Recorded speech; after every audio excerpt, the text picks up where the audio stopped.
আসসালামু আলাইকুম ওয়া রাহমাতুল্লাহি ওয়া বারাকাতুহু।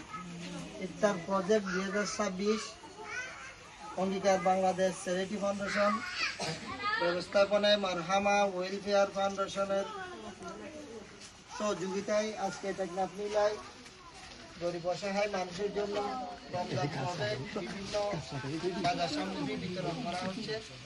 আলহামদুলিল্লাহ আমরা অনেক খুশি হয়েছি। অত্র নীলা এলাকায় মারহামা ওয়েলফেয়ার ফাউন্ডেশন অঙ্গীকার বাংলাদেশ চ্যারিটি ফাউন্ডেশনের সহযোগিতায় আজকে আমরা অনেক গরিব মানুষদেরকে কি ইফতার প্রজেক্ট দিতে পারতেছি। আমরা আল্লাহর কাছে লাখ কোটি শুকরিয়া আদায় করি এবং এই মহৎ কাজ যারা আঞ্জাম দিচ্ছেন, সহযোগিতা করেছেন, আল্লাহ পাক তাদের দানকে যেন আল্লাহ পাক কবুল করেন এবং দুনিয়া এবং আখিরাতে নাজাত রসুলা করেন। আল্লাহুম্মা আমিন।